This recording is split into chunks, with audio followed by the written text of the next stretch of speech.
BBC ने प्रधानमंत्री के खिलाफ जो डॉक्यूमेंट्री बनाई थी उस पर 10,000 करोड़ की मानहानि का मुकदमा किया गया। जी हां, प्रधानमंत्री नरेंद्र मोदी टारगेट पर थे और प्रधानमंत्री नरेंद्र मोदी के मानहानि, आइए आपको बताता हूं, देखिए जरा, ये आप देख रहे हैं 10,000 करोड़ की मानहानि। बीबीसी मुकदमा हार गया तो प्रधानमंत्री नरेंद्र मोदी के खिलाफ डॉक्यूमेंट्री बनाकर विवाद पैदा करना और अपमान असम्मान के लिए 10,000 करोड़ रुपया देना होगा। बीबीसी पर 10,000 करोड़ के मानहानि का मुकदमा हुआ है। पीएम मोदी पर डॉक्यूमेंट्री को लेकर यह केस किया गया। एक एनजीओ ने 10,000 करोड़ की मानहानि का केस किया है और मुझे लगता है यह देश नहीं, पूरी दुनिया में शायद आज से पहले इससे बड़ी रकम मानहानि के तौर पर नहीं मानी गई हो। दिल्ली हाईकोर्ट ने बीबीसी को नोटिस भेजा है इसके लिए। बीबीसी पर प्रधानमंत्री की छवि पर धब्बा लगाने का आरोप है। भारत न्यायपालिका और प्रधानमंत्री की प्रतिष्ठा को चोट पहुंचाने का आरोप। एनजीओ की ओर से वरिष्ठ वकील हरीश साल्वे पेश हुए। साल्वे ने कहा डॉक्यूमेंट्री ने पूरे सिस्टम को बदनाम किया है, भारत न्यायपालिका और पूरी प्रणाली को बदनाम किया है। डॉक्यूमेंट्री में प्रधानमंत्री पर झूठे आरोप लगाए गए हैं। बीबीसी की इंडिया द मोदी क्वेश्चन नाम से डॉक्यूमेंट्री आई थी और इसके जारी होने के बाद देश में भारी विवाद हुआ था। बीबीसी की डॉक्यूमेंट्री को भारत में बैन किया गया था। जस्टिस फॉर ट्रायल संगठन ने मानहानि का केस किया है। कोर्ट ने बीबीसी ब्रिटेन, बीबीसी भारत को नोटिस जारी किया है और बीबीसी ये केस हार जाता है तो प्रधानमंत्री की मानहानि के लिए 10,000 करोड़ रुपए देने पड़ेंगे। हो सकता है कंपनी भी बंद हो जाए इतनी रकम अदायगी में। आइए अब वो खबर जो आपके लिए बहुत जरूरी है।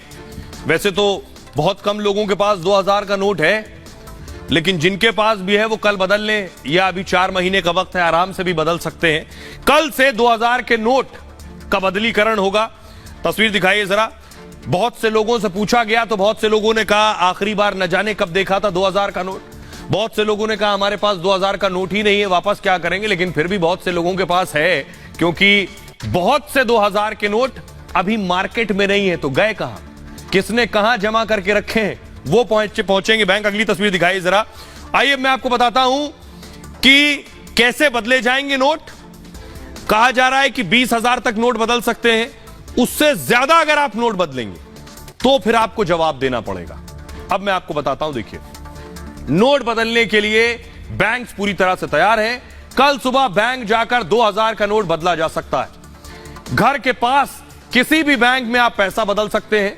नोट बदलने के लिए स्पेशल काउंटर की भी सुविधा होगी। नोट बदलने के लिए कोई फॉर्म भरने की जरूरत नहीं है। इसके लिए बैंक में आधार या पैन कार्ड भी नहीं देना है अगर 20,000 बदलने हैं। हालांकि यह सुविधा सिर्फ 20,000 रुपए तक लागू होगी। मतलब 2,000 के 10 नोट आसानी से बदल सकते हैं आप एक बार में। इसके ऊपर कितना भी पैसा खाते में जमा कर सकते हैं। देखिए, दो अलग अलग चीजें।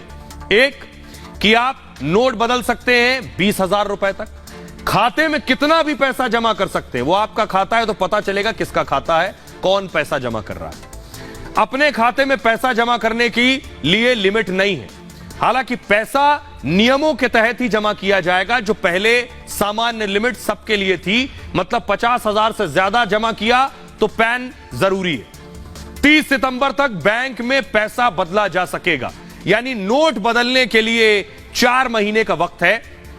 लेकिन इसके बाद भी 2,000 के नोट लीगल रहेंगे। आरबीआई गवर्नर ने बैंकों से लोगों की सुविधा के लिए कहा है। गर्मी को देखते हुए छायादार जगहों, पानी का इंतजाम भी किया गया है। बैंक रोजाना नोटों का हिसाब रखेंगे, लोगों का ख्याल भी रखेंगे और क्लीन नोट पॉलिसी के तहत 2,000 का नोट सर्कुलेशन से हटाया गया। अब यह मामला, कल से नोट बदले जाने, यह मामला कोर्ट पहुंच गया। कोर्ट पहुंच गया कि जो भी नोट बदल रहा है उसकी पूरी पहचान ली जाए। यह आप देख रहे हैं, अश्विनी उपाध्याय पहुंचे कोर्ट। उनका कहना है बिना आईडी नोट बदलने का मामला कोर्ट पहुंचा है कि आईडी ली जाए जो भी 2,000 का नोट लेकर आ रहा है। दिल्ली हाईकोर्ट में याचिका दायर की गई। कहा गया बिना पहचान नोट बदलना मनमाना है। संविधान के अनुच्छेद 14 का उल्लंघन बताया गया है और कोर्ट से आरबीआई और एसबीआई को निर्देश देने की मांग की गई है। कहा गया है कि 2000 का नोट संबंधित बैंक खातों में ही जमा हो ताकि कोई भी अन्य खाते में पैसा जमा न कर सके, काले धन, आय से अधिक संपत्ति की पहचान भी हो सके। यह जनहित याचिका अश्विनी उपाध्याय ने दायर की है और अश्विनी बीजेपी नेता और दिल्ली हाईकोर्ट में वकालत करते हैं। आइए अब आपको दिखाने जा रहा हूं एक बड़ी चीज कि 2000 का नोट जब बंद हो रहा है, बहुत से लोग, बहुत से विपक्ष के नेता कह रहे हैं लाए क्यों थे जो बंद करना है। लेकिन आज एक बड़ी बात का खुलासा करने जा रहा हूं कि जब नोटबंदी हुई, 500 और 1000 का नोट बंद कर दिया गया, उसके बाद 500 और 2000 का नोट आया। विरोधी कह रहे हैं 2000 का नोट लाए क्यों थे। हकीकत यह कि प्रधानमंत्री नरेंद्र मोदी भी उस वक्त नहीं चाहते थे कि 2000 का नोट लाया जाए। यह बड़ा खुलासा आज किया है उस वक्त के प्रिंसिपल सेक्रेटरी ने। उन्होंने कहा कि प्रधानमंत्री मोदी भी नहीं चाहते थे कि 2000 रुपए का नोट लाया जाए मार्केट में। नोटबंदी के बाद 2000 का नोट आया और नए नोट जारी करने के लिए बहुत दबाव था उस वक्त, इसलिए आरबीआई ने बड़े नोट का फैसला लिया और इसी के बाद 2000 का नोट छाप दिया गया। दावा यह है कि प्रधानमंत्री मोदी 2000 के नोट के पक्ष में नहीं थे।